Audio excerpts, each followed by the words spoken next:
Pradely Saumon, la montagne par nature. Émission spéciale montagne, depuis la station de Pradely Saumon, en Haute-Savoie. De retour dans notre résidence, on peut dire notre résidence, hein, Dominique, maintenant. Hein. Bah on y habite quasiment depuis une petite semaine Et déjà. voilà, hein. et puis Ouais. encore, et vous y avez été d'autres années où on est parfaitement bien accueillis comme d'habitude. Donc on est dans cette résidence au cœur de la station Pradely Saumon. On essaye depuis le début de la semaine, vous donner envie d'abord de venir dans cette station. N'hésitez pas, c'est vraiment une station super sympa. Et puis de vous expliquer comment est-ce que l'on vit dans cette station, que font les personnes qui sont là pour vous permettre de passer justement le meilleur séjour qui soit, des gens qui y habitent, qui y travaillent. Et c'est toujours très intéressant de leur laisser la parole. On a notamment été ce matin rencontrer des boulangers, hein, Dominique. Vous On a avez été été, avec Aurélie, je précise, qu'on Ouais, remercie, avec qui était Aurélie, derrière on a la essayé de caméra. faire un peu le tour des commerçants locaux, on peut même dire des artisans. Et on est tombé sur un couple fort sympathique qui Jean-Michel et Gaël. Voilà, ils viennent de prendre justement cette affaire depuis quelques mois. Ils ont changé quelque peu les habitudes qui existaient autrefois, notamment sur la cuisson du pain, etc. Ils vous raconteront ça au travers du reportage. Et lui est un spécialiste pâtissier, très jeune. Il nous a dit toute sa passion et puis aussi peut-être ses regrets de ne pas pouvoir, au vu justement de sa profession un peu saisonnière, de ne pas pouvoir prendre d'apprenti, parce qu'il a vraiment envie en tout cas de transmettre cette passion à la jeune génération. Et ça s'appelle Au pain des pistes. J'ai mis un petit moment avant de comprendre le jeu de mots. J'étais pas très réveillé ce matin. Pourtant. Voilà, oui, donc au pain des pistes qu'on a été visiter avec beaucoup de plaisir. Et puis Gaël aussi nous a accueillis de façon charmante en nous offrant du reste un petit café. Absolument. Voilà. Allez, on vous laisse avec ce reportage chez Jean-Michel et Gaël au pain des pistes.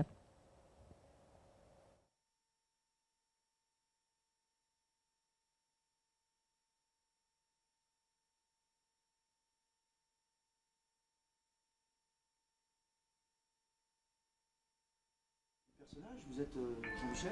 Je suis Jean-Michel Bourala. On a repris la boulangerie de Sylvain Vaugeois en décembre 2016.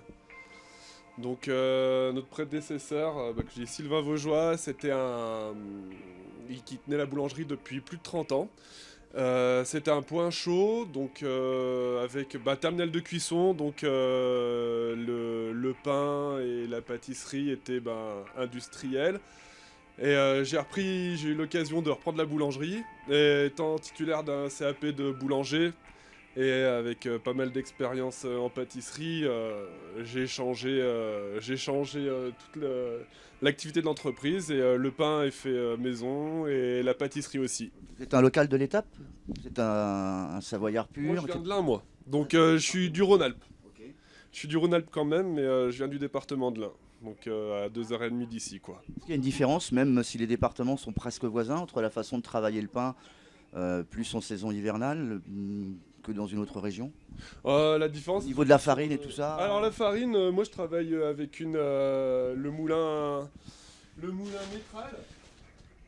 Qui est un local ? Saint-Pierre-en-Faucigny, donc c'est du local, hein, c'est juste à côté, et c'est un moulin qui travaille qu'avec des blés locaux, donc originaires de Savoie et de Haute-Savoie. C'est une maison, toujours la famille Métral depuis 1600, donc ça n'a pas bougé, c'est un gage de fiabilité, hein, de toute façon, et je suis content de cette farine, et puis ça me permet de travailler vraiment les produits locaux. Donc, contrairement à ce qu'on pourrait penser, c'est une terre céréalière, enfin un département où on fait des céréales, etc. Ici en Savoie ? Ouais, en Savoie et Haute-Savoie, c'est là d'où viennent les céréales, de la minoterie. Comment ça se passe au niveau d'une journée typique d'un boulanger ? On estime que vous êtes un lève-tôt, ça démarre à quelle heure ? Un lève-tôt, oui, en pleine saison, on peut commencer à minuit. Là, en ce moment, c'est relax. Je commence à 3h du matin, peinard, ça me permet de dormir un peu le matin. Et puis, on commence par la pâtisserie.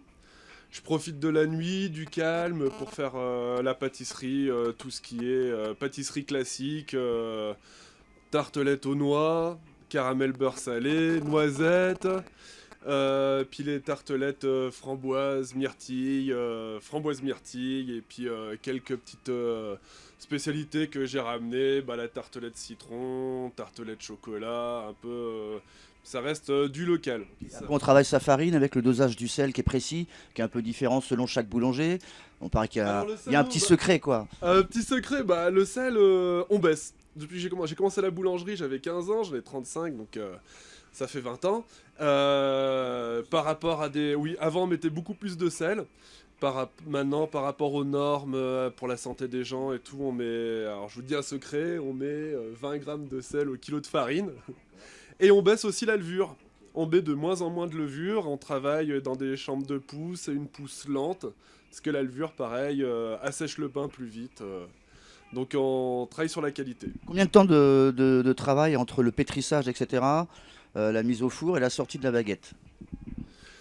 Eh ben ça peut être très long parce que regardez, là c'est ma farine blanche tradition, ma pâte blanche la tradition qui est bien élastique comme vous le voyez, signe de qualité. Là, elle se repose, là? Elle se repose, là je vais la sortir et je la mets dans des bacs qui vont rester toute la nuit, toute la journée et la nuit. Et demain matin, un peu avant l'ouverture du magasin, et ben, je la divise dans la machine que vous voyez là, une diviseuse formeuse, et je la mets au four. Donc presque 24 heures.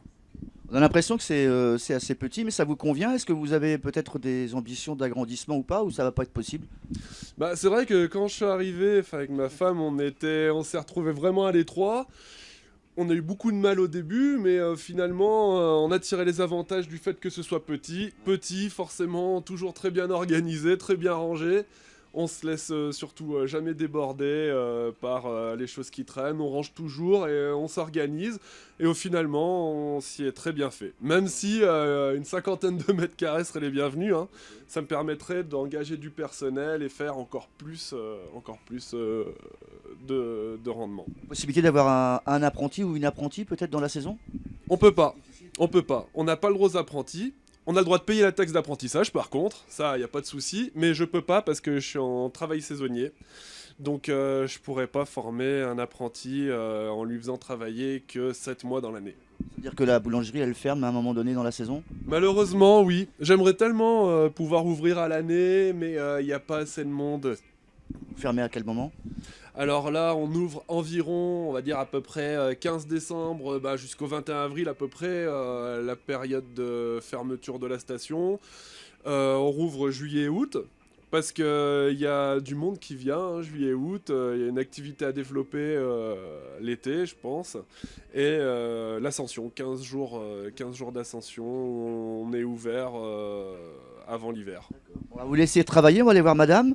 Et puis écoutez, on vous souhaite le meilleur pour la suite de vos aventures. Et puis merci de nous avoir accueillis ici. Bah, c'est un plaisir, hein, vous venez quand vous voulez. À très vite. Merci. Angèle, on vient de voir votre époux au travail, Oui. dans la boulangerie que vous avez repris il y a quelques mois. Votre travail à vous, en fait, est-ce qu'il est, on va dire, complice, compatible avec celui de votre mari, ou alors c'est complètement indépendant? Complètement compatible, puisqu'en fait, c'est à moi de mettre en valeur les produits qu'il va fabriquer et de les proposer, de les vendre aux clients. D'accord. Est-ce que vous seriez capable de passer de l'autre côté? Pas du tout. Pas du tout. Impossible. Vous savez à peu près ce qu'il fait? Oui, je sais ce qu'il fait, mais c'est vraiment technique et c'est vraiment un métier à part entière, quoi. Et à contrario, il ne pourrait pas être vendeur, lui. Il peut, lui, si. Si. Lui est plutôt, voilà, peut plutôt faire les deux choses, mais moi, c'est impossible. Je ne peux rien faire sans lui. Alors, il a soulevé un petit problème tout à l'heure au niveau de l'apprenti. Vous ne pouvez pas en prendre? Ça, c'est un problème? Oui, c'est un problème, puisque vu que nous travaillons en tant que saisonniers, on ne peut pas, voilà, c'est interdit de prendre des apprentis. Voilà, le rythme est trop particulier. On rappelle le nom de votre boutique et les horaires d'ouverture. Oui, le pain d'épices, donc de 7h30 à 19h, oui, et une petite fermeture en semaine de 13h à 16h. Ok. Merci. Merci. À bientôt, au revoir. Merci, au revoir. Voilà, Jean-Michel et Gaël, deux boulangers de la station Pradly-Saumont qui nous ont reçus ce matin, très sympa. Oui. N'hésitez pas à aller leur rendre visite. Ils font de la très bonne qualité, en plus des très bons petits gâteaux, hein, les mains d'ours les pâtes d'ours qu'on a goûté ce matin, et c'était super bon, super bon. Voilà, tous ces reportages, ce reportage et tous les autres, tout ce qu'on fait, les plateaux qu'on fait ici, n'hésitez pas à les retrouver sur notre site www.sensationalpes.fr. Et puis évidemment, on vous redonne la fréquence, mais vous la connaissez, 105.7 pour nous écouter. Voilà, on se retrouve d'ici quelques minutes pour retrouver encore d'autres reportages et d'autres infos sur cette station. À tout de suite. Toute l'équipe de Sensation est à la montagne pour une émission spéciale depuis la station de Pradly-Saumont en Haute-Savoie.